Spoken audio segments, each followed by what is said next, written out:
Jésus-Christ. C'est lui le maître du souffle, l'autorité principale de l'univers visible et invisible, le premier-né d'entre les morts. Il est premier en tout. Jésus-Christ ressuscité. Amen. Que Dieu nous bénisse. Amen.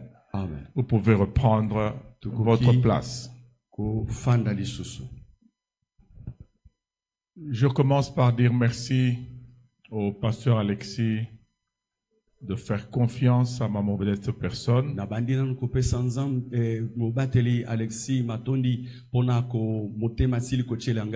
et de m'exposer sur sa propre chair. C'est une marque de confiance et c'est une très haute considération. On ne donne la chair qu'à ceux qui sont chers.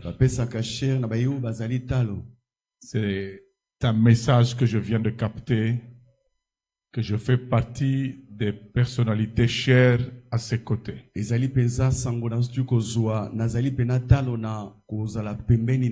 merci à vous, serviteurs de Dieu, qui avez accepté de prendre de votre temps et de le consacrer à l'instruction.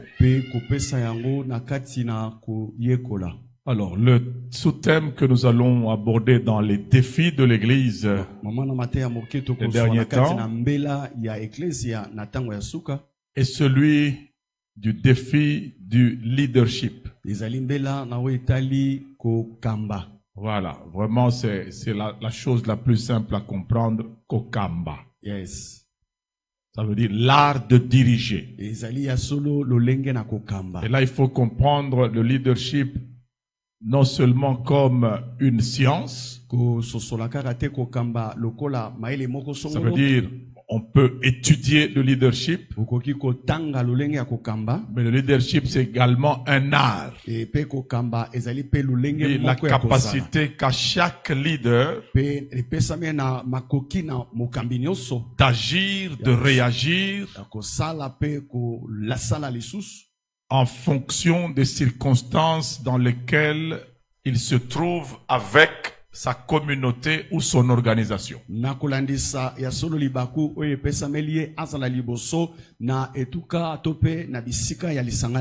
Alors, je vais y aller peu à peu en prenant le tout premier défi du leadership dans l'église de ces derniers jours.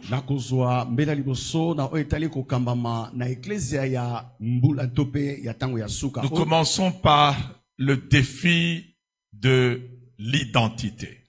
Donc, un leader a pour premier défi,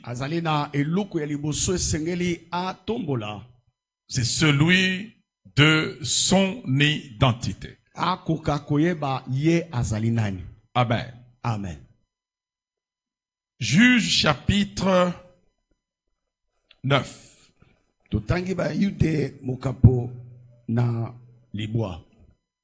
Juge chapitre 9. Nous lisons à partir de 8. Et nous irons jusqu'à 15. Amen. Amen. La Bible dit, les arbres partirent pour aller oindre un roi et le mettre à la tête.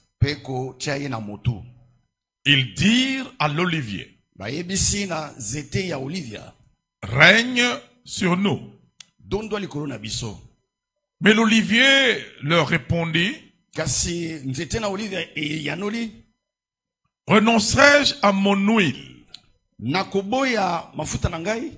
qui m'assure les hommages de Dieu et des hommes pour aller planer sur les arbres. Regardez bien, on lui propose de régner, mais lui parle de planer. Amen. Amen. Verset 10. Et les arbres dirent aux figuiers, viens toi, règne sur nous. Mais le figuier leur répondit, renoncerai-je à ma douceur et à mon excellent fruit pour aller planer sur les arbres? Et les arbres dirent à la vigne, viens toi, règne sur nous. Mais la vigne leur répondit, renoncerai-je à mon vin qui réjouit Dieu et les hommes pour aller planer sur les arbres?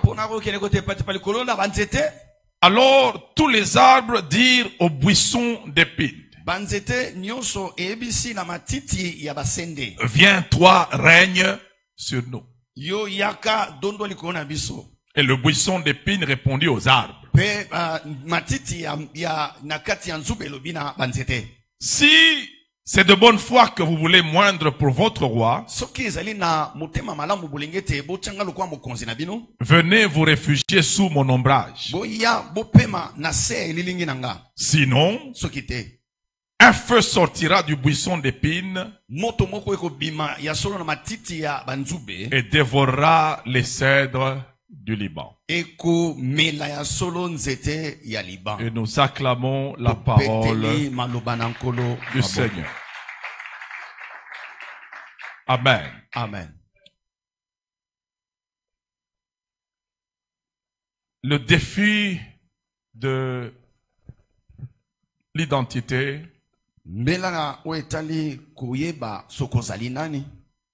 je voudrais, justement, il a très bien traduit Koyeba Sokozali. Okay. Je voudrais l'opposer ce matin au défi de la position.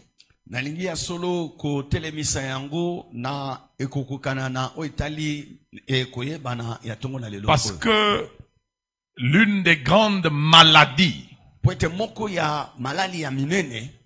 des leaders dans la chose chrétienne dans notre pays et même des croyants dans la chose chrétienne dans notre nation, c'est de souffrir du fait que on manque une position de diriger.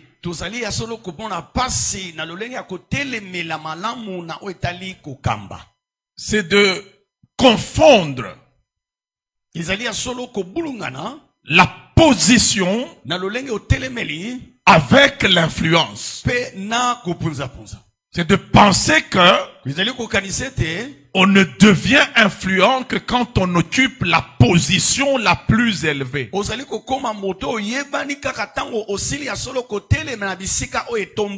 C'est de croire que l'on a de l'importance que quand on est supérieur à. Et ça, c'est justement une maladie qu'il faut vraiment diagnostiquer et éradiquer dans l'église.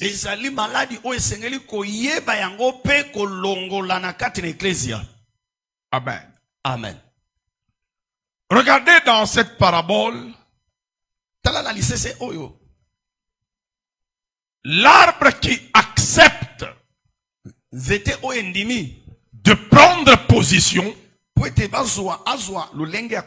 position royale. En fait, ce n'est même pas un arbre, c'est un imprévu de la création. Les épines n'ont pas été créés au commencement si nous lisons bien la Bible. Les épines sont nées de l'obéissance de l'homme.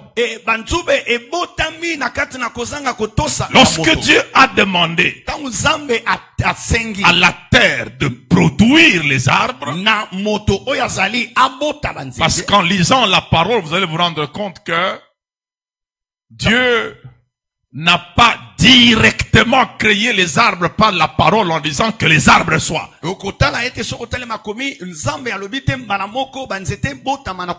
a ordonné à la terre de produire les arbres. Il a dit que la terre produise de la verdure. Ça veut dire un vrai leader. Un vrai dirigeant n'est pas celui qui s'occupe de tout faire d'abord. C'est celui qui peut reproduire sa nature dans les gens qu'il a pu produire. Dieu est fécond. Il a communiqué à la terre la fécondité. Ce qu'il a fait, il a exigé que la terre qu'il a produite le fasse aussi. Dans le leadership, parmi les grands défis que nous avons, c'est le défi de la production et de la reproduction. Un vrai leader produit et se reproduit. Là, je suis entre parenthèses, je vais rentrer au niveau des épines. Et regardez très bien. Est-ce que Dieu avait une position de roi avant qu'il ne puisse créer? Non, il avait la position de Dieu. Dieu a créé son trône. Dieu a formé un royaume à partir de lui. Ce n'est pas le royaume qu'il a formé qui fait que Dieu se sente Dieu. Il était Dieu avant que les choses ne soient. Vous devez savoir vous sentir vous, même si vous n'avez pas encore de position. Est-ce qu'on est ensemble?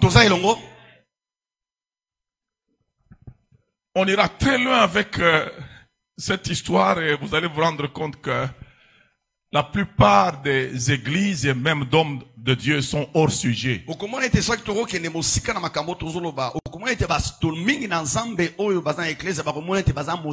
Et c'est très dangereux de vous retrouver dans l'église de Jonas. Parce que Jonas fuit la mission. Et lorsque la mission n'est pas exécuté, vous devenez un danger pour vous-même et pour les gens qui sont tout autour de vous. C'est ça qui fait que nous avons énormément de problèmes dans l'église aujourd'hui. Parce que plusieurs leaders ont un défi identitaire et s'occupent de la position et non du potentiel lié à leur identité. Ils cherchent un positionnement, un titre, un trône. Alors je rentre au niveau de l'épine.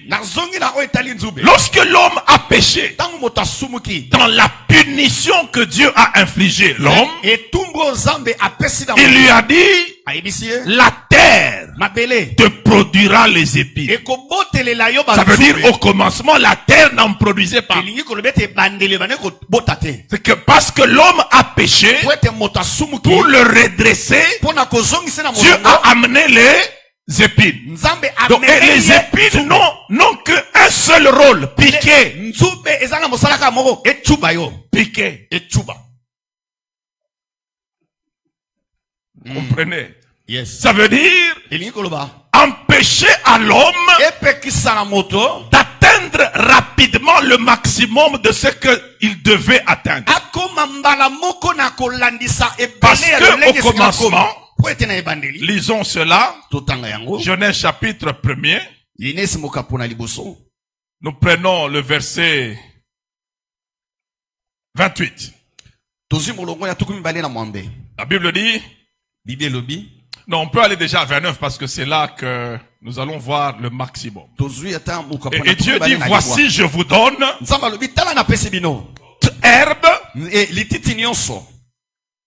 portant de la sémence qui est à la surface de toute la terre. Regardez bien, toute l'herbe à la surface de toute la terre et tout arbre ayant en lui du fruit portant de la semence, ce sera votre nourriture.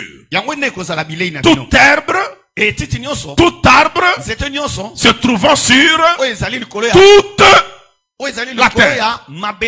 Ça, c'est le régime du maximum que Dieu avait prévu pour l'homme lorsqu'il est dans l'identité à l'image de Dieu. Vous comprenez, parce que Dieu dit, faisons l'homme selon notre image. En leadership, la première chose qui compte, c'est la connaissance de ton identité. Dieu n'a pas béni l'homme. Il a béni l'homme qu'il a fait à son image. La chose qui qualifie l'homme à la bénédiction, ce n'est pas le simple fait d'être homme, mais c'est le fait d'être homme à l'image, à la ressemblance de Dieu. Parce que l'homme sans ressemblance de Dieu existe. Ce n'est pas celui-là que Dieu bénit. Quand l'homme perd la ressemblance de Dieu, il perd tout ce qui est lié à cette ressemblance-là, notamment la bénédiction, la domination, la fécondité, le règne. Tout cela se perd quand l'homme perd la ressemblance à Dieu par la désobéissance. C'est pour ça que Dieu dit, j'ai dit vous êtes des dieux, cependant vous mourrez comme des hommes, comme des princes quelconques. Ça veut dire, je vous ai fait homme à l'image de Dieu, mais vous avez perdu cette ressemblance à Dieu et vous n'avez gardé que la simple nature d'homme et tous les privilèges liés à la ressemblance avec Dieu. Vous les avez perdus. La totalité de la provision. La capacité de dominer. Parce que Dieu a dit, faisons l'homme selon notre image afin qu'il domine. Ça veut dire l'identité image de Dieu. C'est ça qui qualifie l'homme à la domination, à être influent, à être leader, à être capable d'assujettir la terre. Amen. Amen. Donc, en tant que leader, surtout pas n'importe quel leader, leader de type divin, le plus grand défi que vous avez, c'est celui de conserver votre identité. Conservez votre ressemblance à Dieu. Travaillez à toujours être comme Christ et à reproduire Christ. Si vous échouez à ce niveau-là, vous entrez dans l'imprévu. Amen. Amen. Maintenant, lorsque nous allons dans l'imprévu, au moment où l'homme perd par la désobéissance, la ressemblance à Dieu, voilà ce que maintenant Dieu lui dit. Genèse chapitre 3, au verset 17. Il dit à l'homme, puisque tu as écouté la voix de ta femme et que tu as mangé de l'arbre au sujet duquel je t'avais donné cet ordre, tu n'en mangeras point, le sol sera maudit à cause de toi.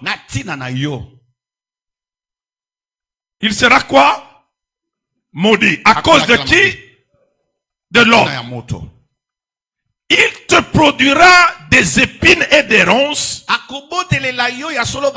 et tu mangeras l'herbe des champs. Regardez qu'il y a réduction de la provision.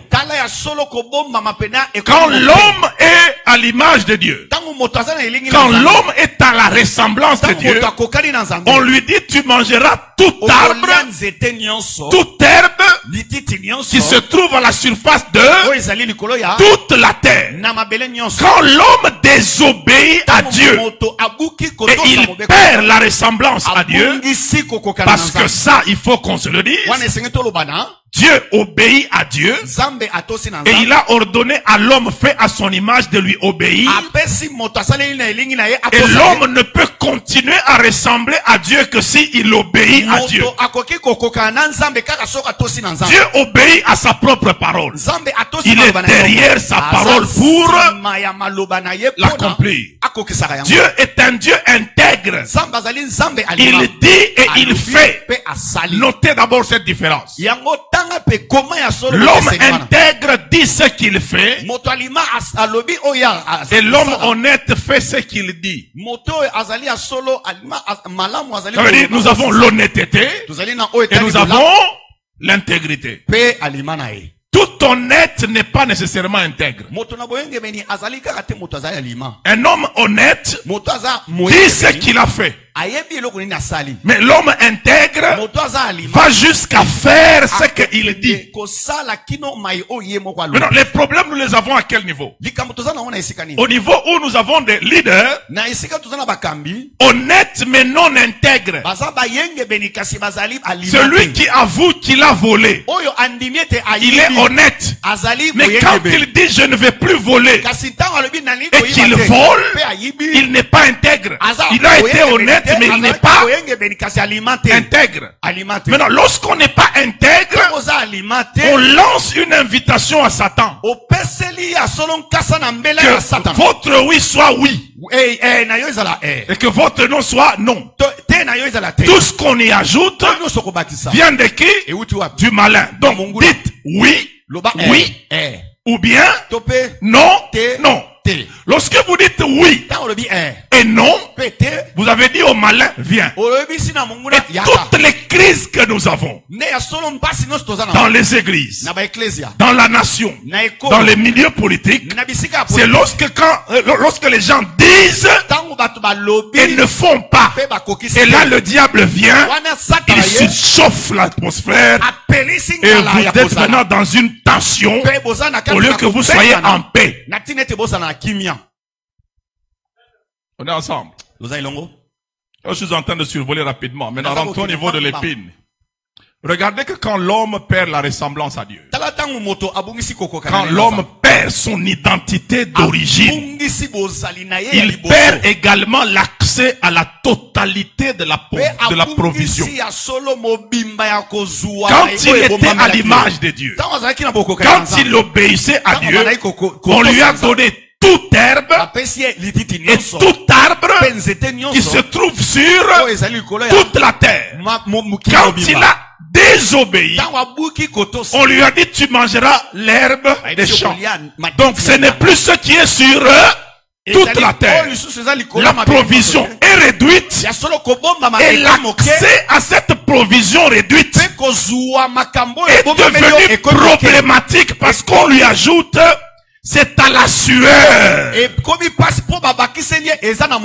de ton visage que tu mangeras ta nourriture. Amen. Amen. Et regardez la présentation de ce qui se passe sur la terre. Dieu dit ceci. À cause de toi, le sol sera maudit. Est-ce qu'on est ensemble? Amen. Ça veut dire l'homme est la cause de ce qui arrive dans sa vie. Vous êtes ce qu'on appelle en phraséologie, des compléments circonstanciels de cause. Ça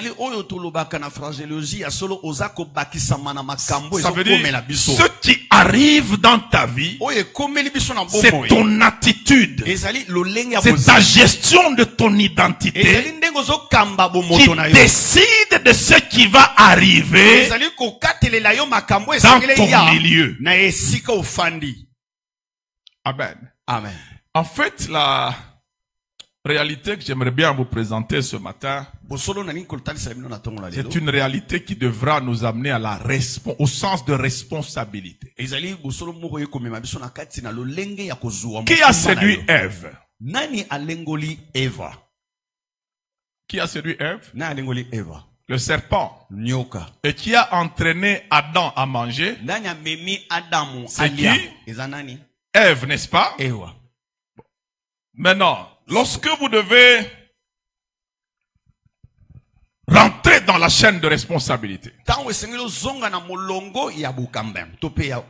rentrons dans Romains chapitre 5 au verset 12. Vous allez vous rendre compte que Dieu n'identifie pas le serpent comme agent causal du péché sur la terre. Il identifie le leader qu'il avait placé.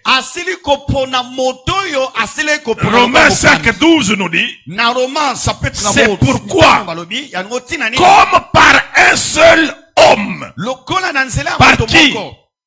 Par un seul homme, le péché est entré dans le monde. Dieu ne dit pas comme par le serpent, ou bien comme par le diable, passant par Ève jusqu'à Adam. Non, Dieu est venu identifier le responsable, le leader à qui il avait confié la terre comme responsable de ce qui est arrivé sur la terre.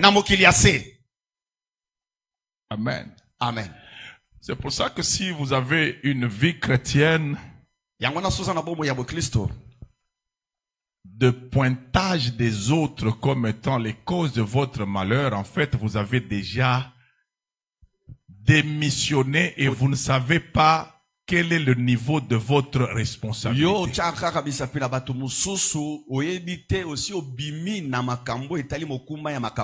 tant que chrétien, vous avez été engendré en Christ, n'est-ce pas? Et vous avez été positionné en influence. Votre première identité, c'est l'identité de la personne la plus influente. Vous êtes la lumière du monde. Par rapport aux ténèbres, vous êtes en position d'influence. On ne peut pas amener les ténèbres là où il y a la lumière sans que la lumière ne s'éteigne. Mais on peut amener la lumière là où il y a les ténèbres même sans la volonté des ténèbres. La lumière louit dans les ténèbres. Mais les ténèbres ne peuvent pas contenir ou engloutir la lumière. C'est pour ça que la première chose que Jésus fait dans son tout premier enseignement, c'est de prononcer notre identité d'influent, de leader. Vous êtes le sel de la terre. Le sel a toujours été en petite quantité pour une nourriture en très grande quantité. Maman est là avec nous. Elle ne va pas nous contredire. Maman, est-ce qu'il faut 1 kilo de sel pour 1 kilo de viande? Vous allez tuer les gens. Il vous faut des grammes de sel pour 1 kilo de viande. Grammes et kilogrammes, la différence c'est 1000 fois moins. Ça veut dire le sel là est capable d'influer sur 1000 fois plus. Et maintenant Jésus ajoute, Si le sel perd sa saveur, vous voyez, ça veut dire il faut que le sel perde sa saveur pour qu'il perde ses capacités. Et ce qui est dangereux, c'est quoi? S'il perd sa saveur, Jésus lui-même pose la question, avec quoi va-t-on la lui rendre? Ce qui mungu est baby et baby ça eza mungu ali sous fini baby. On est ensemble. Maintenant regardez comment dans la manière dont on nous parle aujourd'hui à l'église, on nous présente Satan comme un danger. Alors qu'il faudrait nous présenter nous comme dangereux pour Satan. On te présente les ténèbres comme un danger pour la lumière. Alors que sur le plan normal, c'est la lumière qui est dangereuse pour les ténèbres. Et maintenant nous avons des chrétiens plaintifs. Nous avons des leaders plaintifs qui dans leur esprit, ils sont sous la poursuite du diable alors qu'ils doivent être eux les poursuivants, les chasseurs du diable. Même dans leurs rêves, c'est eux qui fuient les démons. Alors qu'il est écrit, résistez au diable et il fuira loin de vous. Lorsqu'on a perdu l'identité, c'est ça qui est dangereux. Lorsqu'on a perdu son identité, ou lorsqu'on n'est pas conscient de qui on est, nous avons affaire à des chrétiens qui vivent en Christ avec les comportements d'Adam après la chute. Parce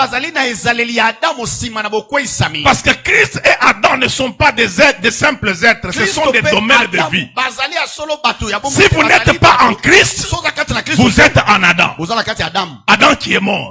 Si vous êtes en Christ, vous vivez. Mais ne vivez pas en Christ avec les attitudes en Adam déjà mort. Adam, as-tu mangé? C'est la femme que tu m'as donnée. Tu m'as donné. Je n'ai pas demandé qui t'a donné. Je demande si toi, tu as mangé. Vous devez comprendre que la révélation vous rend responsable. Lorsque la parole vous est adressée, vous êtes devenu responsable parce que la parole est une arme qu'on a placée, une épée qu'on a placée entre vos mains. C'est pour ça que Dieu a dit à Adam, cultive et garde. Et il l'a armé de l'épée de la parole. Tu pourras manger de tous les arbres, sauf deux. Qui était responsable? Adam. On est ensemble. Lorsque vous vous plaignez, oh non, Kindoki a famille, alors que, en principe, c'est devait être l'Endoki a famille qui devait se plaindre, eh, bah, Christ a famille, qui est influent et qui ne l'est pas. Tout ça, c'est un problème de crise d'identité. Pourquoi j'ai lu le texte de Juge chapitre 9 et j'ai commencé par le fait que l'épine a accepté. Parce qu'en soi, l'épine n'a rien. Amen. L'épine n'a rien. C'était un imprévu qui devait exprimer la malédiction du sol. Maintenant, regardez. Les propositions ont commencé par qui? Rentrons dans Juge chapitre 9. Et nous avons le verset 8. Les arbres partirent pour aller oindre un roi et le mettre à leur tête. Ils dirent à l'olivier, règne sur nous. Mais regardez la réaction de l'olivier. Mais l'olivier leur répondit, renoncerai-je à mon huile qui m'assure les hommages de Dieu et des hommes pour aller planer ou me déséquilibrer sur les arbres? Amen. Amen. À chaque identité est liée des capacités. Et ce sont les capacités liées à l'identité qui vous introduisent dans la mission de votre destinée. Identité, capacité, destinée. Pas lobinayo, ndele. Pardon. Amen. Amen. On est ensemble. Yes. Identité. Capacité. À chaque identité des capacités. Et ce sont les capacités qui sont les moyens d'accomplissement de la mission dans votre destinée. Amen. Amen. Et sachez que Dieu est connecté à vous à partir de votre identité. Et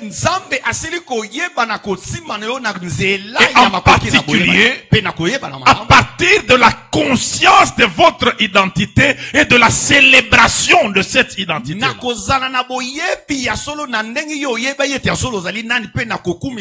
Amen. Amen. Est-ce qu'on peut reprendre ça? Dieu est connecté à vous à partir de la conscience et de la célébrité, ou plutôt de la célébration de votre identité. Amen. Amen. Et cette identité qui est votre, que vous devez célébrer, c'est parce qu'elle est une unicité, elle est unique. Il n'y a que vous. Il n'y a pas de vous. Dieu n'a pas de vous. Amen. Amen. C'est pour ça que je vous parle de la conscience de l'identité et la célébration de cette identité en termes d'unicité. On peut parler conscience d'identité et célébration de l'unicité. Amen. Amen.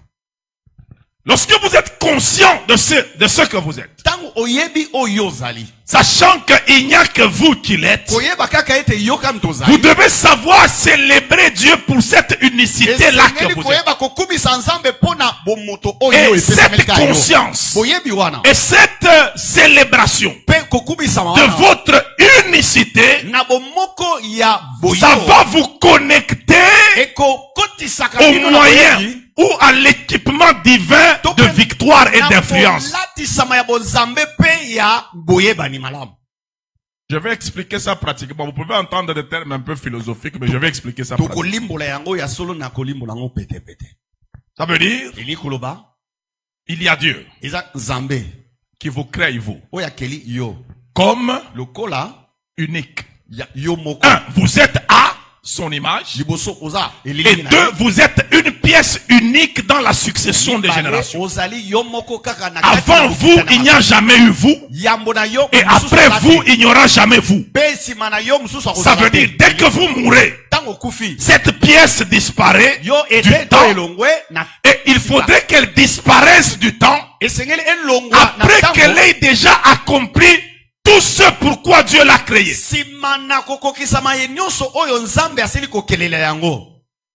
Amen. Amen. Sinon vous devenez gênant.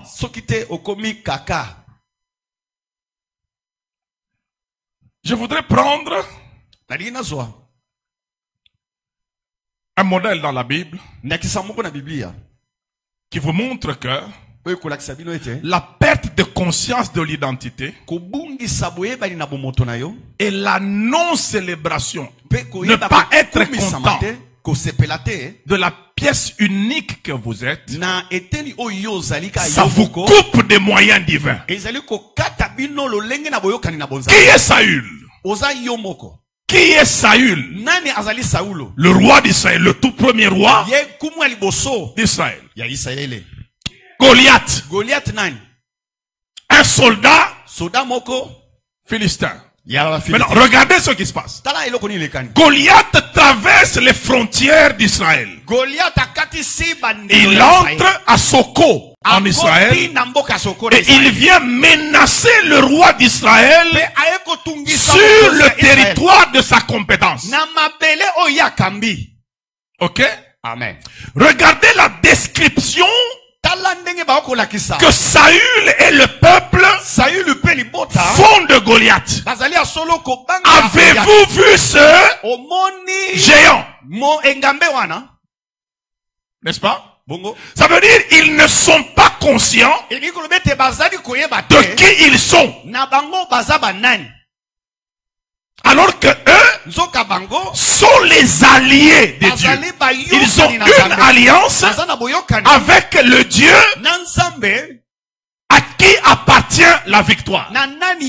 Et Saül face à Goliath, au lieu de célébrer son unicité, l'appartenance à Dieu, et de dire que nous sommes le seul peuple de Dieu dans cet univers, et nous sommes invincibles, Saül commence à trembler devant l'unicité de Goliath. Il oublie d'abord que lui-même a été désigné parce qu'il dépassait tout Israël de la tête. Ça veut dire qu'il était géant. Il est tombé dans une vision compétitive de la vie alors qu'il devait être dans une vision d'unicité de la vie. Ne te mesure pas à moins fort ou à plus fort. Mesure-toi par rapport au maximum lié à ta personne. La personne que tu dois chercher à envier, ce n'est pas l'autre. Tu dois essayer d'envier qui tu seras au maximum fixé par Dieu. C'est celui-là avec qui tu es en compétition. Le toi tel que Dieu a voulu que tu fonctionnes au maximum. Sache que envier, c'est dévier.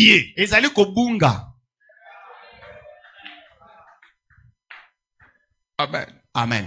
Lorsque vous commencez à envier, c'est que vous n'êtes pas, vous allez cesser d'être ce que vous étiez, et vous ne deviendrez jamais ce que vous enviez.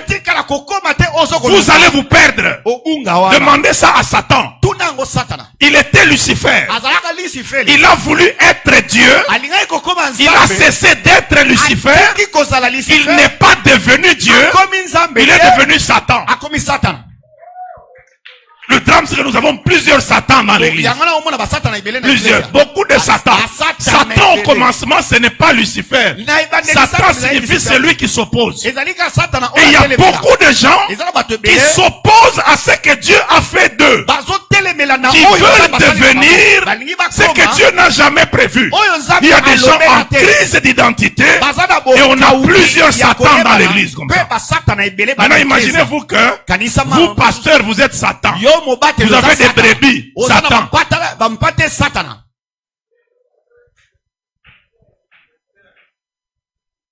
On a sur les cambote. Bitumbana bitumba. Est-ce qu'on commence à se comprendre? Maintenant, regardez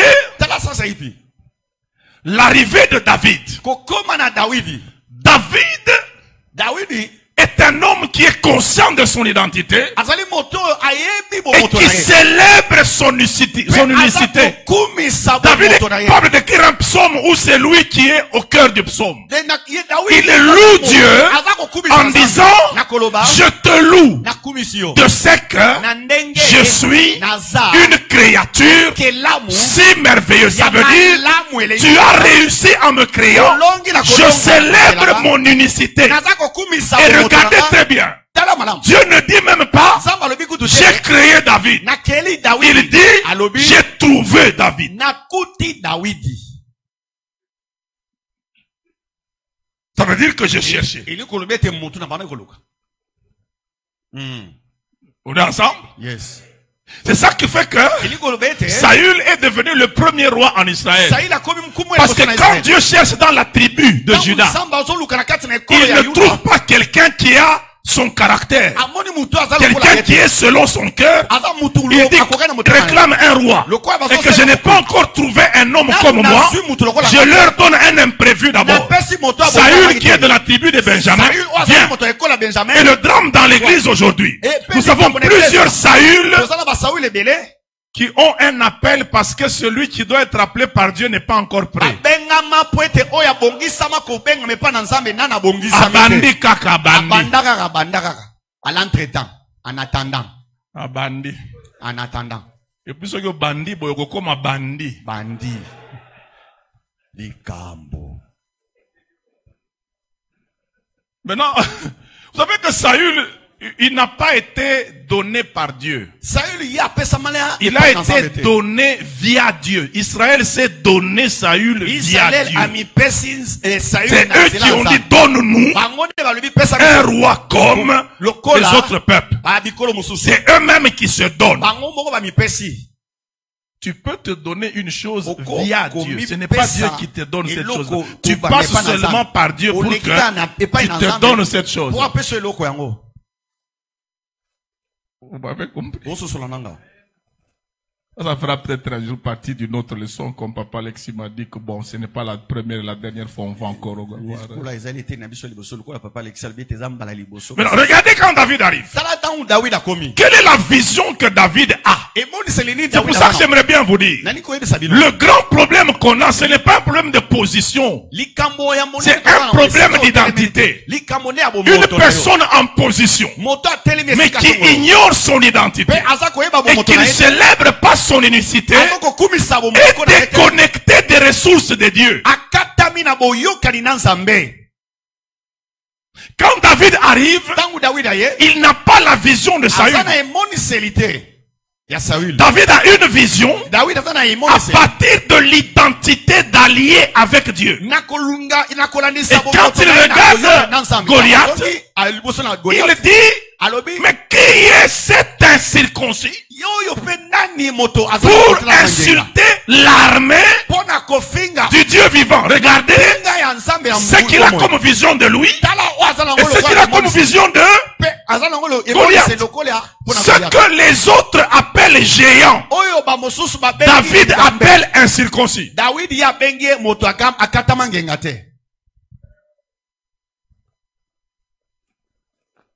Parmi les plus grandes armes, les plus grands instruments d'un leader, c'est sa manière de voir les choses. Chaque peuple vit dans la manière de voir de ceux qui le dirigent.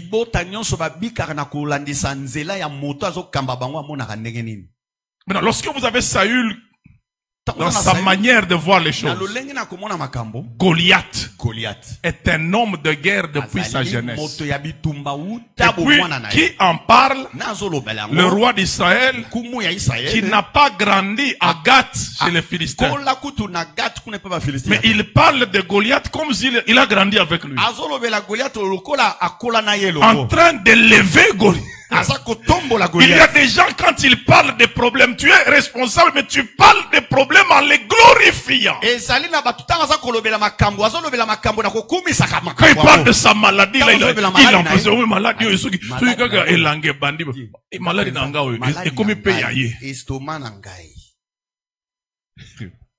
change de langage, que le faible dise, Dieu n'a pas renié la faiblesse, mais il a dit qu'il ne faut pas la confesser. Tu ne peux pas mettre fin à la faiblesse en parlant de la faiblesse. Tu mettras fin à la faiblesse en confessant la force pendant que tu es faible. Ça veut dire, la foi c'est une rébellion à l'actualité pour installer les promesses de Dieu. Rebelle-toi contre l'actualité. C'est là que tu vas installer les promesses confessées de Dieu. Saül devient agent publicitaire de son ennemi. Et il dit même à David, non, tu n'iras pas te battre avec lui. C'est un homme de guerre depuis sa jeunesse.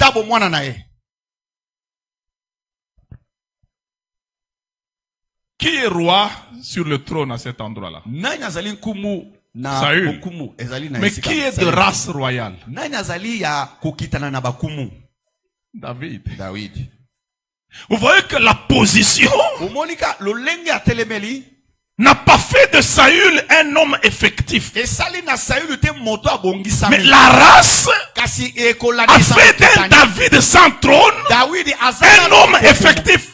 Même si vous n'avez pas de trône, même si vous n'avez pas de position numéro 1, vous pouvez résoudre des problèmes en tant qu'un homme influent. Ne vous sentez pas amoindri si vous n'avez pas un trône où on vous appelle bishop, archibishop, patriarche, matriarche.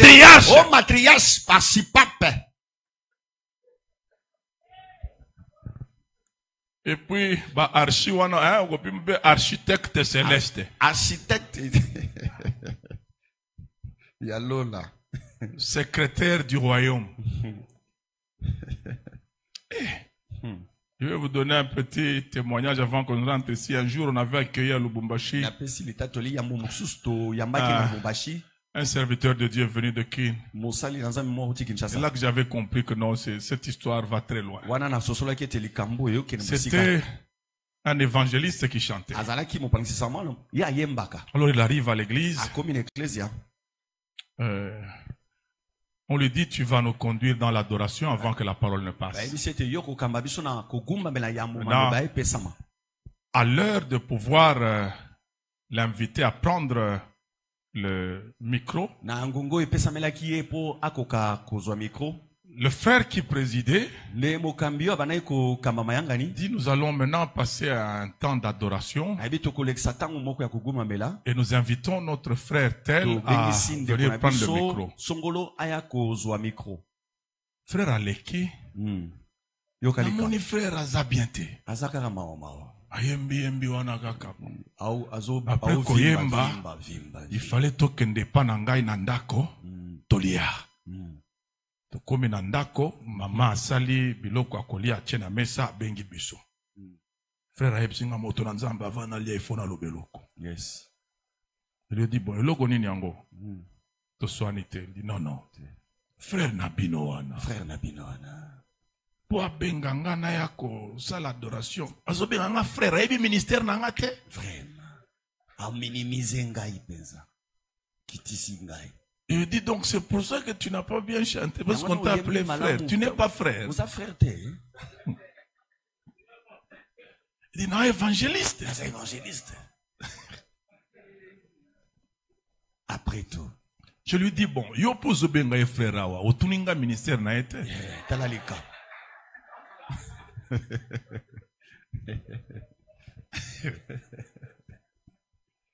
Pourquoi vous vous sentez amoindri lorsque vous n'êtes pas identifié par un titre ou par une position? Ce n'est pas ça qui vous rend efficace ou effectif. C'est pas la position. C'est qui vous êtes et la conscience de qui vous êtes, la célébration de qui vous êtes, qui vous connecte aux ressources divines et qui vous rend capable de résoudre les problèmes tout autour de vous. David ne fait pas partie de l'armée. David a un numéro mécanoté. David vient d'un autre domaine de la bergerie. Mais il croit qu'il est capable de résoudre un problème. Qui t'a dit que pour que on reconnaisse ton ministère, il faut qu'on te donne la chair? Ce que tu as veillé au TIT. Hein? On a ce problème. Est-ce que Yesu?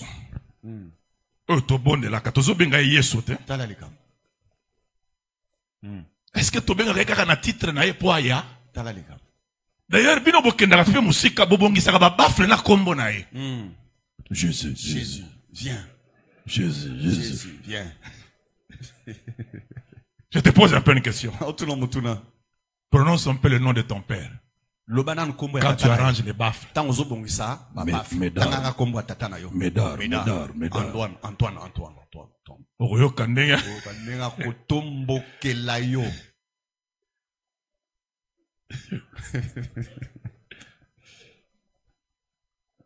Pourquoi les gens se sentent amoindris lorsqu'ils ne sont pas identifiés au titre qui prétendent les élever? Maintenant,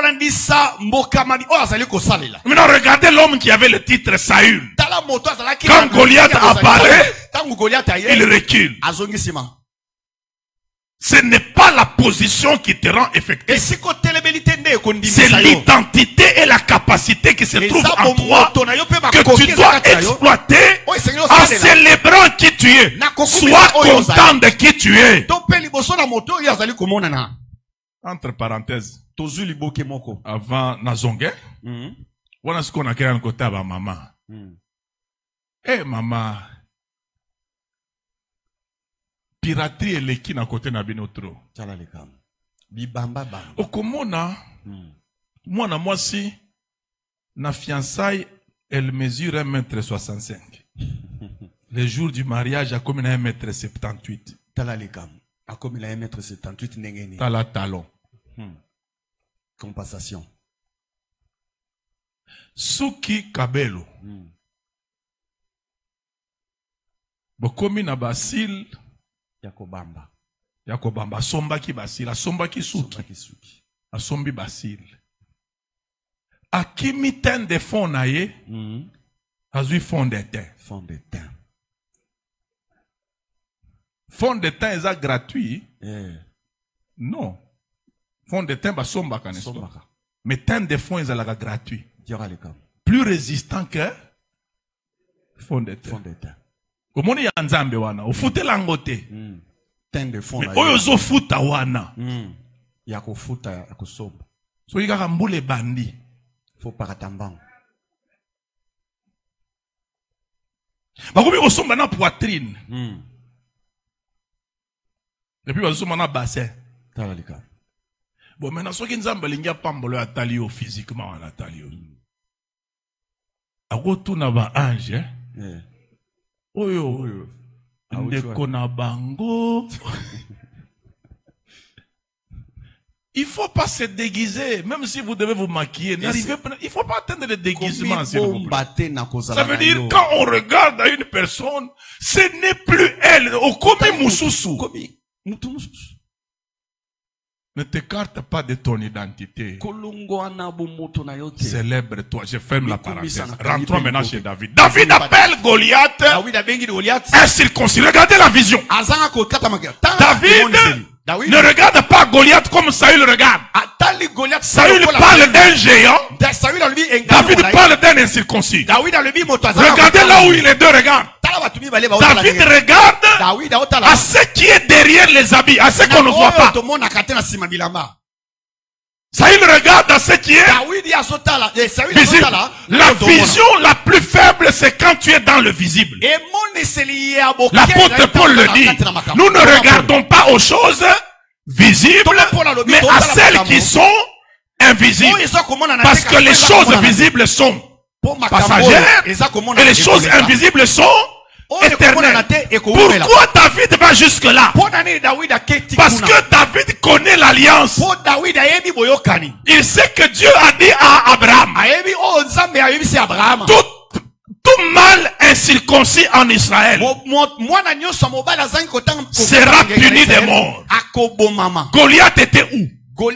Déjà en Israël. Et il est sans circoncision. Ça veut dire selon l'alliance de Dieu, un né à mort est venu menacer des gens chez eux.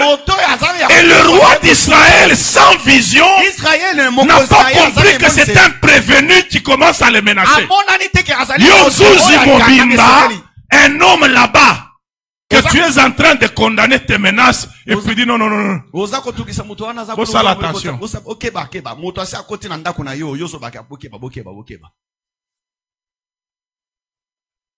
Vous voyez?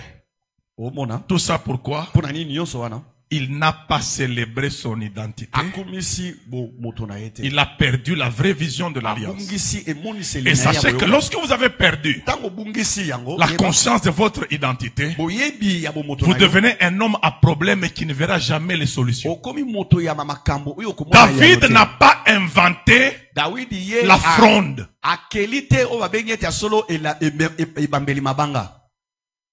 C'est celui qui a inventé ça.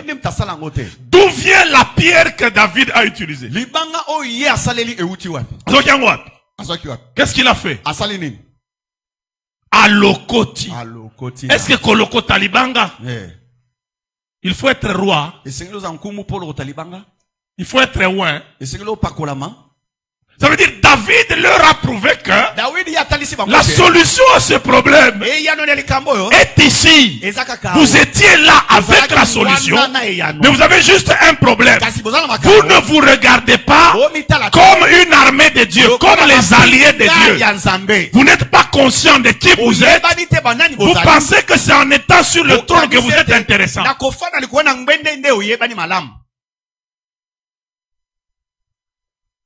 On commence à se comprendre. Est-ce qu'on peut lire 1 Roi chapitre 3? On va terminer par là. 1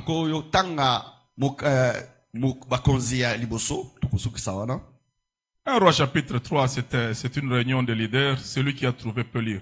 Chapitre 3, verset 28, le tout dernier verset. Chapitre 3, verset Yasuka. Et puis il va lire aussi 1 Roi 4, le premier verset. 1 Roi 4, il y a Liboso Molongo. 1 Roi chapitre 3, verset 28. Tout Israël a pris les jugements que le roi avait prononcés. Et on craignit le roi, car on vit que la sagesse de Dieu était en lui pour les diriger dans ses jugements. On craignait qui? Le roi. Le roi. Qui a craint le roi? Tout Israël. Chapitre 4, premier verset. Chapitre 4, verset 1. Le roi Salomon était roi sur tout Israël. Amen. Le roi Salomon était roi sur tout Israël. Tout Israël. Quand vous rentrez au verset 28 du chapitre 3, verset 28, on vous dit que tout Israël craignait qui? Le roi.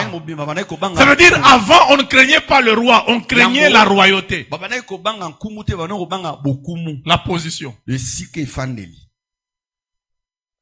Donc, une position peut être occupée par un homme non respectable.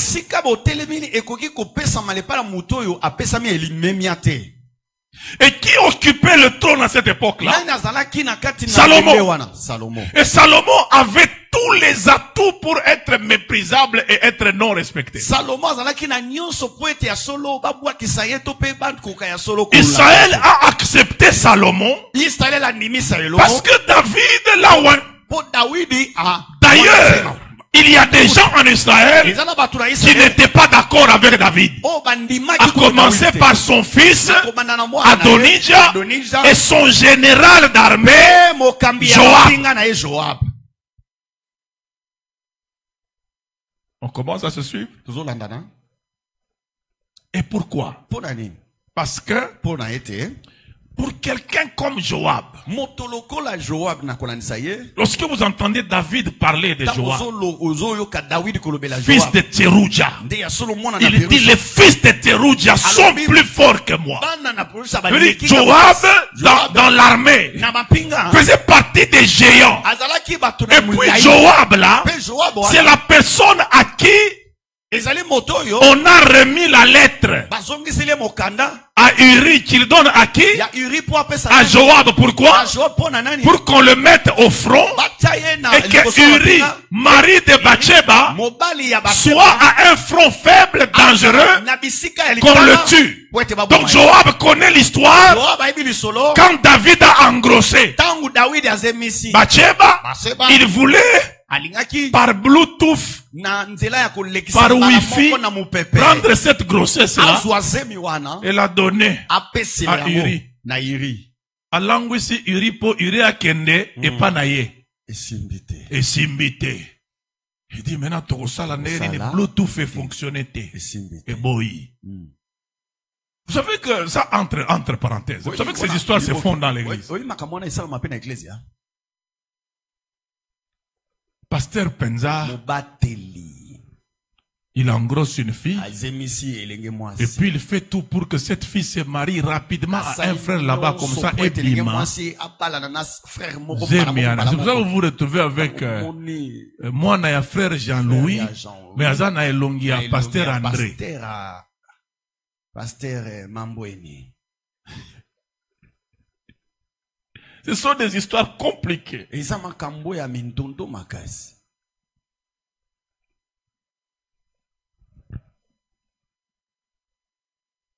On va faire une pause, hein? Et puis on va revenir après 10 minutes. Permettez-moi d'abord de chuter ici. On va revenir après 10 minutes. Alors, qu'est-ce qui se passe? Salomon n'est pas crédible parce qu'il arrive au trône à la faveur des événements honteux. Quand le mari est tué par David dans la guerre que Joab a organisée, bon, il fallait quand même légaliser cette histoire-là. David a saïdi. Azu Bathsheba, c'est bon. Fanda peawa. Maintenant, si David désigne Salomon, qu'est-ce que les gens vont dire? Dette morale. Ils ont dette morale. Abomele mobali. Zemi amwana wana ekenda pe mwana wana kufa. Maintenant, pour se racheter, qu'est-ce qu'il a fait? Il est venu nous donner un homme sans expérience. C'est comme ce que Joab batali Salomon. Salomon n'a même pas été scout.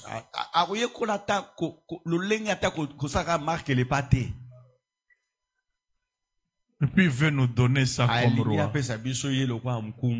Nakati, toujours continuer dans 10 minutes pour que nous voyions qu'est-ce qui fait l'effectivité d'un leader?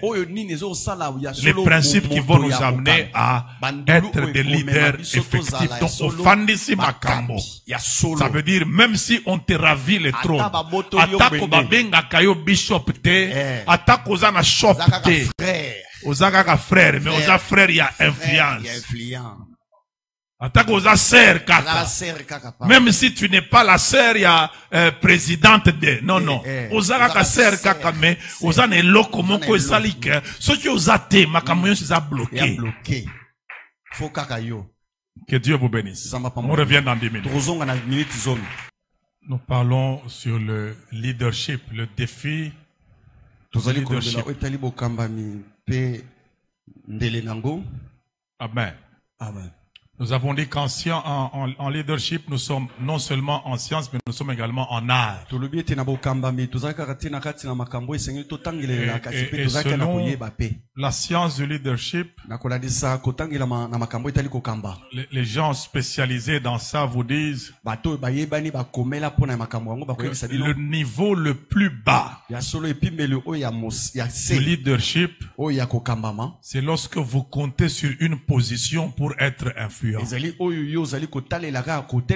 veut dire si vous n'avez pas de position, vous avez l'impression que vous ne pouvez rien faire parce que vous n'avez pas de position. Je viens de vous donner l'exemple de David. sans tenue militaire, sans être enregistré dans l'armée. Et il vient d'un autre domaine. Il est venu résoudre un problème que ceux qui avaient la position n'ont pas su résoudre pendant 40 jours. Amen. Et maintenant, le grand fondement que nous avons, c'est le fondement de l'identité. Et l'identité qui est vôtre a des capacités et vous êtes également une pièce unique. Être conscient de qui vous êtes et célébrer votre unicité, le fait qu'il n'y a que vous, Dieu n'a que vous, ça vous connecte aux ressources de Dieu et ça vous rend capable de résoudre les problèmes de la vie, même si vous n'avez pas de position. Amen. Amen. Je n'en parle pas parce qu'il faut en parler ou c'est bon d'en parler. J'informe cette assemblée, je ne suis pas pasteur d'une église numéro 1. Non. Je suis assistant de mon père qui est pasteur. J'ai un père établi sur moi, un pasteur établi sur moi. Je suis sous un pasteur. Est-ce que je ne vous suis pas en bénédiction? Il fallait que je sois pasteur numéro 1. Et ça, j'aimerais bien vous dire. La meilleure position de votre vie, c'est la position de soumission. Ce n'est pas la position de dirigeant. Parce que l'humilité précède la gloire. Et il n'y a pas meilleure expression d'humilité si ce n'est être sous quelqu'un.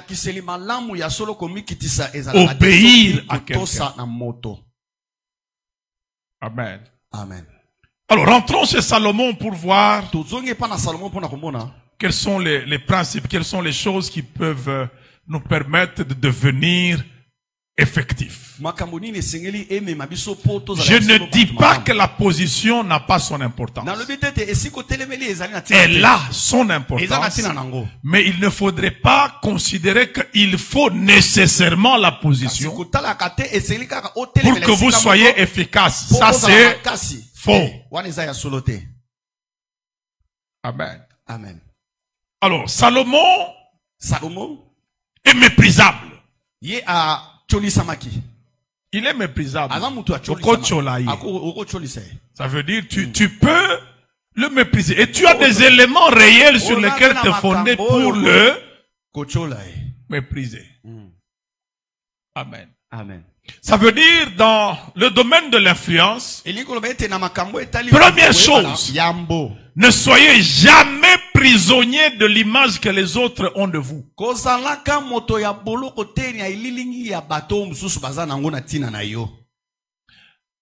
Parmi les grandes erreurs que nous Congolais nous commettons, c'est de nous occuper de l'image que les autres ont de nous alors que cette image n'existe pas en réalité. C'est nous qui existons. Ton image dans les autres, ça n'existe pas. Et tu ne peux pas contrôler ce que quelqu'un pense de toi. Et c'est une grave erreur si tu passes ton temps à vouloir contrôler, à vouloir savoir ce qu'on pense de toi. Tu risques de tomber dans l'erreur d'une chanson qui est sortie de Kinshasa ici.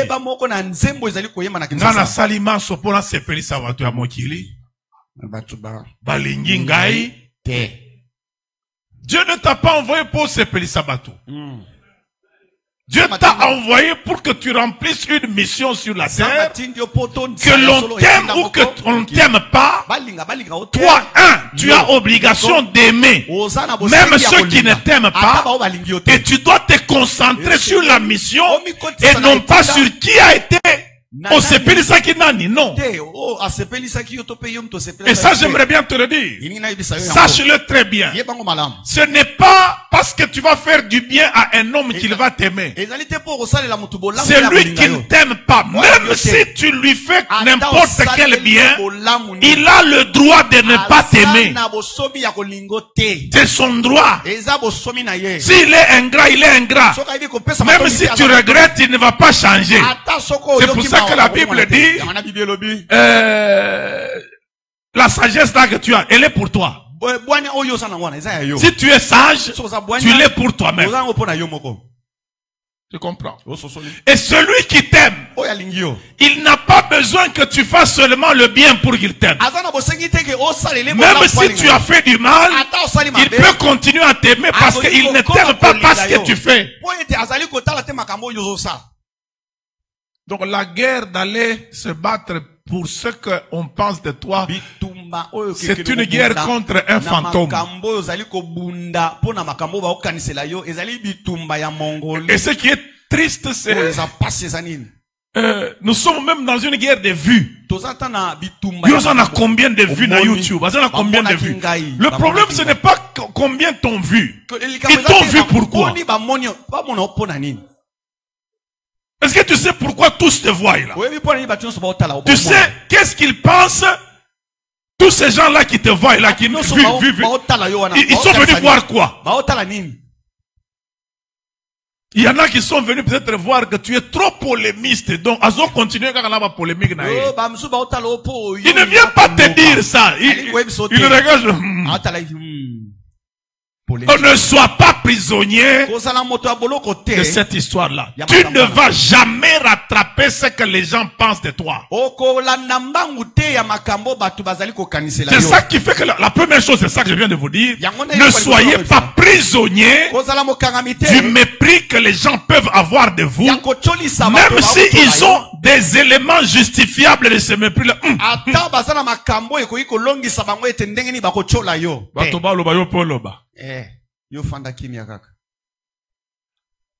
À ce sujet-là, j'aime beaucoup Jésus. Jésus a déclaré, ils m'ont haï sans cause. Ça veut dire, malgré qu'ils ont vu tout ce qu'ils ont vu, qui était cause d'amour, mais eux ils m'ont haï. Regardez comment un jour Jésus entre dans une synagogue où il y a un chef de synagogue qui a le cas d'une femme courbée pendant 18 ans. Courbé, et tout était courbé dans sa vie. Qui va épouser une femme courbée? Qui va employer un employé pour une employeuse pour courber? Donc tout était courbé pendant 18 ans. Jésus entre dans le temple, il regarde la femme. Il dit, toi, tiens-toi debout. Redresse-toi. Certainement que les gens qui étaient à côté, ils ont entendu la colonne vertébrale bouger. Les gens ont dit gloire à Dieu. Le chef de synagogue prend le micro pour clôturer la prière. Venez vous faire guérir un autre jour. Pas le jour du sabbat.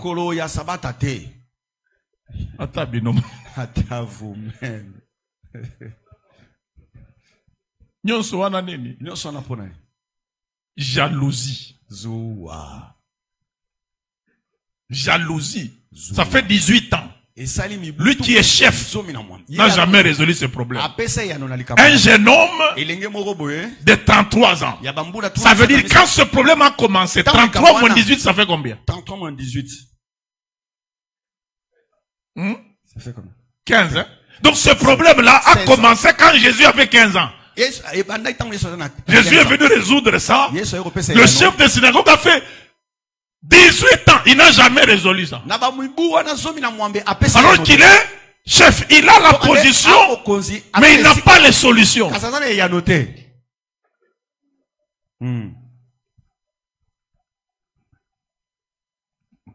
Prière de clôture, les gens pensaient que le chef va dire gloire au Seigneur. Ah, Nzambe Nangai. Mon amour sioyo. Aujourd'hui, Dieu l'a justifié. Elle ne s'absente jamais du temple. Et puis cette femme, j'aime bien son courage.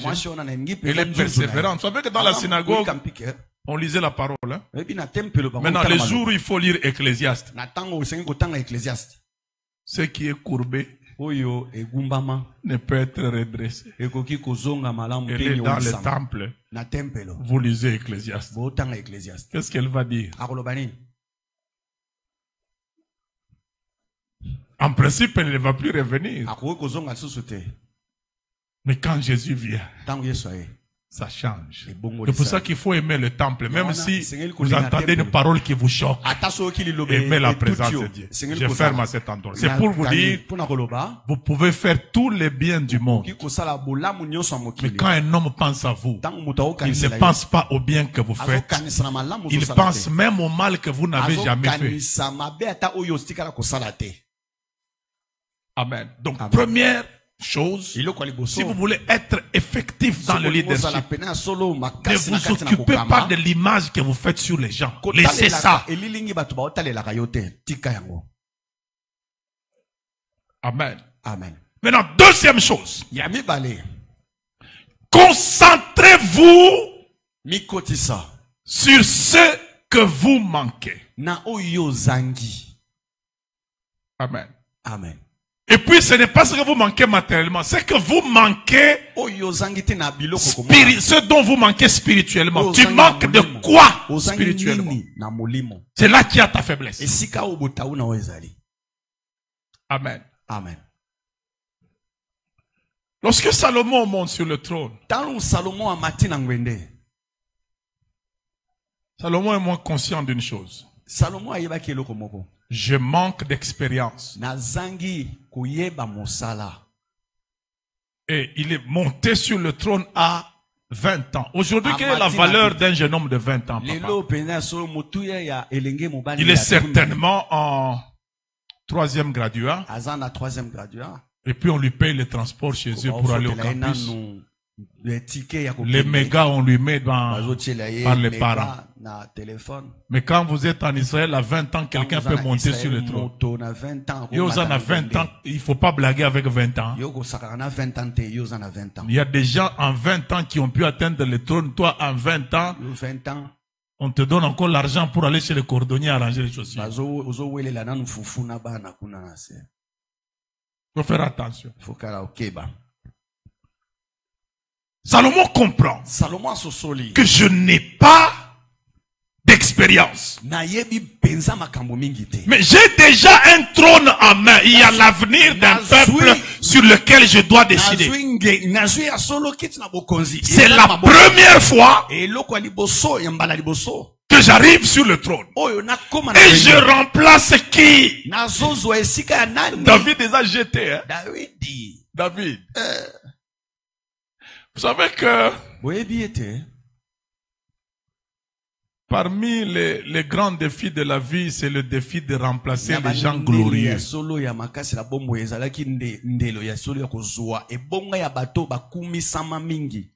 Salomon sentait ça parce que le curriculum et le bilan de David était tellement fort dans la conscience d'Israël que quand les gens regardent à David qui a réalisé tout ce qu'il a réalisé et regardent Salomon qui n'a jamais rien réalisé mais qui occupe un trône. David a 17 ans. Musicien et gardien des chèvres, inquiétait le roi Saül. Chante tout simplement. À 17 ans. Il semble, d'après les exégètes, que c'est aux environs de 17 ans que David a battu Goliath. Donc, à 17 ans, Sango ya David et pas à Saül. Imaginez-vous un peu. Maintenant, entre 17 ans et 70 ans,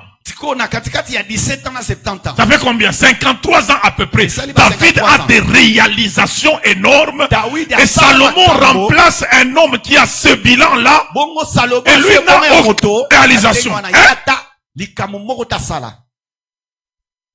Amen. Amen. Mais ce que j'aime avec Dieu, ça vous devez mettre ça. Nous sommes dans le leadership chrétien, on n'est pas dans le leadership du monde. Ce que j'aime avec Dieu, Dieu n'appelle jamais moins après. Il appelle toujours plus après. Ça veut dire, si Dieu appelle David, après David, il doit y avoir plus que David. Sinon, la gloire de Dieu va perdre son sens. Si Dieu appelle moins après, il va diminuer en gloire. Si Dieu fait apparaître des grâces dans une église, sachez que après ces grâces-là, il y aura de plus grandes grâces. Amen. Amen. Le problème, c'est que ceux qui viennent après, le manque d'expérience et le bilan de ceux qui étaient avant, parfois, ça les défie, ça les stresse et ça leur fait peur. C'est ça que Salomon sentait. Salomon avait le même problème que Josué, remplaçant de Moïse. J'aimerais bien vous expliquer ça de manière concrète. Quand vous lisez Josué 1:1, la Bible dit, après la mort de Moïse, serviteur de l'Éternel, l'Éternel dit à Josué, serviteur de Moïse, lève-toi. Il dit, commence par lui dire, Moïse, mon serviteur, est mort. Lève-toi. Amen. Amen. Vous pensez que c'est dans quel contexte que ça s'est déroulé? C'était dans un deuil. Ils étaient dans le deuil de Moïse, qui commençait à prendre 30 jours. En fait, qu'est-ce qui s'est passé? La vérité, c'est que l'homme qui prolongeait le deuil, c'est Josué. Parce que le problème qu'il avait, c'est que Nakobandela, cet homme nous a fait sortir d'Égypte. Cet homme a déchiré la mer avec son bâton. Et puis, quand il m'a imposé les mains, il m'a pas donné le bâton. Il est parti, il m'a juste imposé les mains. Juste avec l'imposition des mains sur la tête. Et quel est le statut de Moïse, et plutôt de Josué, serviteur de Moïse? Quel est le statut de Moïse? Serviteur de l'Éternel. Donc ça veut dire celui qui servait à boire dans la maison de Moïse est devenu le leader en Israël. Hein? Vous pensez que les familles de tous ces rebelles là vont le regarder normalement? Papa sataba na aronte. Bazwagaga. Petit bitinda Moïse wana nzambe pe vraiment. Petit otoke nayo wapi.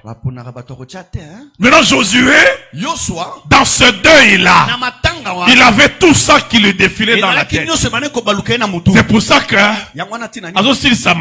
il y a déjà matanga si la kate, ce n'est pas Kalinga qui mowe wana. Non, non. Il se pose la question si koyo yake. Toko sala nenge. Vous me comprenez? C'est pour ça que Dieu est venu avec le certificat de décès et le permis d'inhumation de Moïse. Il vient lui dire, Josué, Moïse, mon serviteur, est mort. Mais tu dois réaliser que une page est déjà tournée. C'est toi le leader maintenant. Et Josué avait des arguments. Moïse a déjà fait 40 jours et 40 nuits. 2 fois. Ça veut dire, il se disait, hein, tous les gens ont 80 jours pour tous la rassurer, parce que première fois, Zongaka après 40 jours. Deuxième fois, Zongaka après 40 jours. C'est de clôturer Matanga Oyo. C'est comme ça qu'il disait au peuple. Il dit, Moïse, Azam, toi mystique, hein. Akozomba wanenga kenaki bozela nano 40 jours. Zambalobi non, le type ici. Si je ne viens pas lui présenter les permis d'inhumation et les certificats de décès de Moïse, l'homme ici ne va jamais se lever.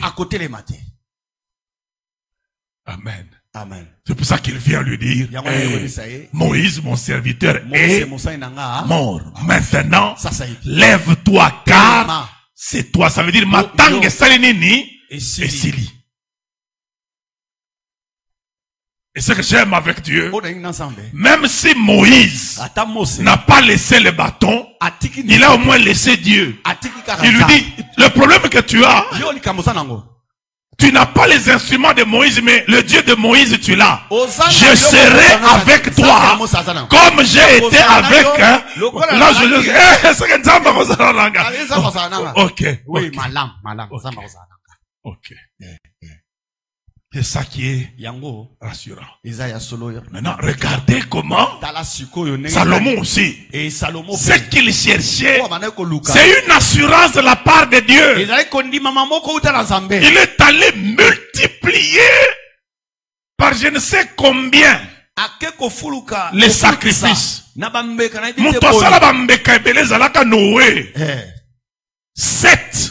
7 en une journée. Zamba yoki solo nzamba bimi à lobby. Mais petit wana sali 1000 sans gestion. Azo salango ya kobanga. Asali 7 et simbite le biboto parce que c'est 7. Et simbiga te comme que tu dois baguer ça. Ti ba komi na 1000. Et simbiga te petit le bon. OK là. Et quand il dort, Dieu a compris que le problème ce n'est pas le sacrifice. C'est moi qu'il cherche. Il cherche une assurance.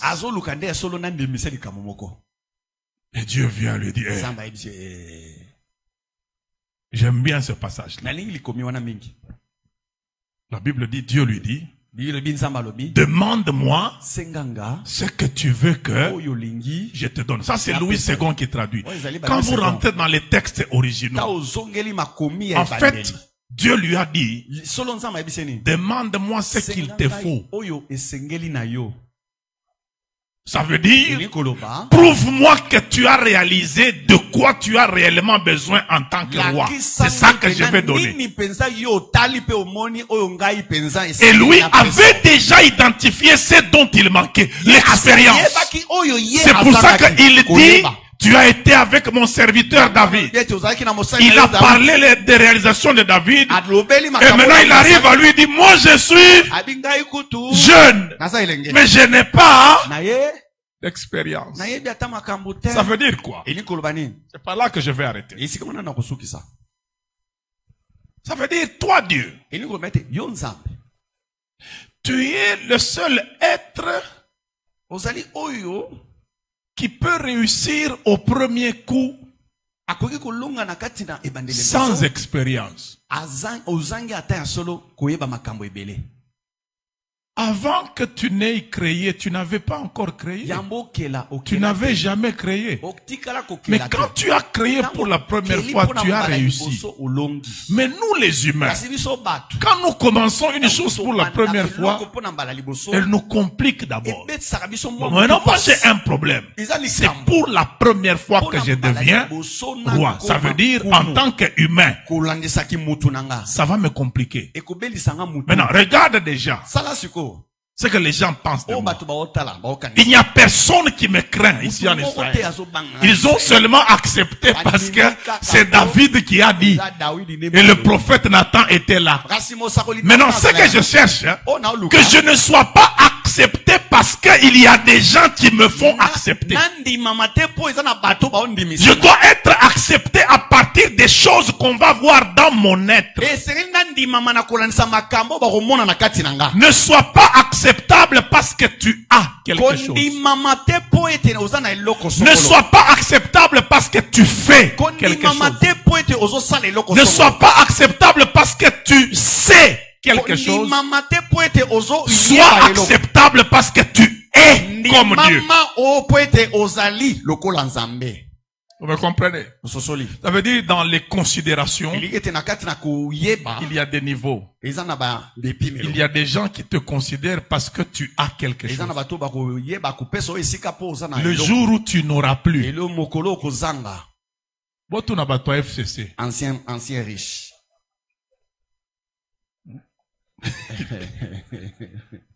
Ça veut dire il y a des gens qui regardent l'autorité morale et disent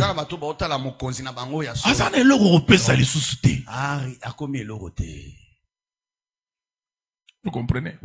Il y a des gens qui te respectent parce que tu fais quelque chose. Le jour où tu n'auras plus la force de faire, ils vont pas te respecter. Il y a des gens qui te respectent parce que tu sais quelque chose. Le jour où quelqu'un sait plus que toi, leur respect va diminuer. Mais Dieu est respectable en tout temps parce qu'il est. Sois respecté par ce que tu es. Et la force du leadership divin, ce n'est d'abord pas ce que tu as, ce n'est pas ce que tu fais, ce n'est pas ce que tu sais, c'est avant tout ce que tu es. C'est pour ça que Dieu se présente comme je suis. Tout ce que vous me voyez faire là, je le fais parce que je suis ce que je suis. Tout ce que vous me voyez avoir, je les ai parce que je suis ce que je suis. Tout le savoir que j'ai est lié à ce que je suis. Je suis omniscient. Je suis d'abord. Amen. Amen. Et puis il lui dit,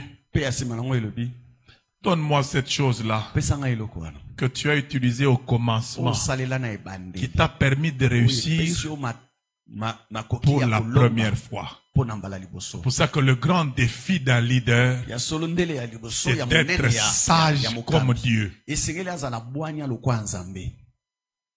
Amen. Amen. Mais malheureusement, le leadership dans notre pays et dans l'église de ce siècle, de la dernière saison ici, c'est un leadership qui est fondé sur des phénomènes et des événements. Pas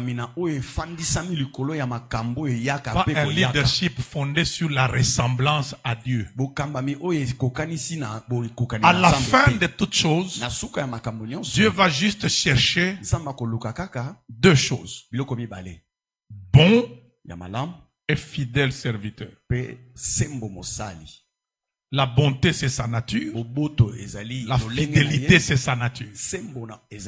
Dieu ne va pas dire serviteur charismatique, prophète puissant en parole, entre ici. Non, non, il va dire bon et fidèle. Il va chercher les qu'il y a en lui. Le déploiement de puissance peut se faire par des méchants et des infidèles. N'avons-nous pas chassé les démons par ton nom? N'avons-nous pas prophétisé par ton nom? N'avons-nous pas fait des miracles par ton nom? Et je leur dirai ouvertement, éloignez-vous de moi, ouvriers d'iniquité. Ça veut dire, en pleine iniquité, vous pouvez déployer la puissance de Dieu. Comme des Corinthiens, impudiques mais avec tous les dons. Et puis ils sont tellement impudiques que Satan envoie des gens en stage à Corinthe. Corinthe. La Bible dit, il y a chez vous une impudicité telle qu'elle n'existe même pas chez les païens. Ça veut dire, les gens que Satan contrôle, s'ils veulent augmenter en impudicité, on les envoie à Corinthe.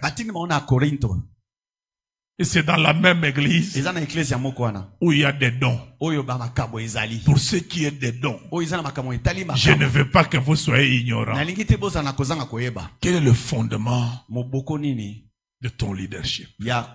Tu veux être identifié par rapport à quoi? Tu veux être respecté par rapport à quoi? Est-ce qu'on a retenu ces choses?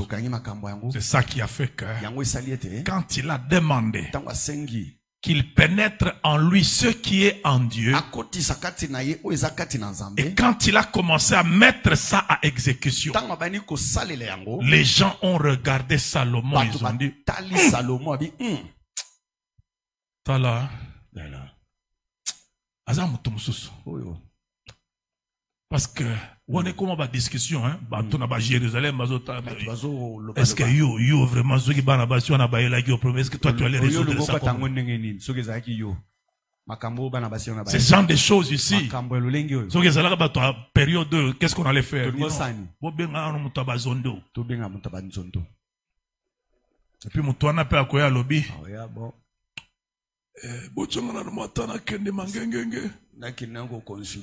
Nzamba vraiment na bien na molimo kaya boyozo loba ke mwana na yozo loba o kaka nzambe to sala aden to yeba to sala ta aden mais Salomon est seulement monté en sagesse. C'est pour ça que j'aimerais bien vous dire, tu ne vas pas gérer la vie avec les dons. Tu vas gérer la vie avec la sagesse. Les dons te rendent utile aux autres. Mais la sagesse te rend précieux devant Dieu. Que Dieu vous bénisse.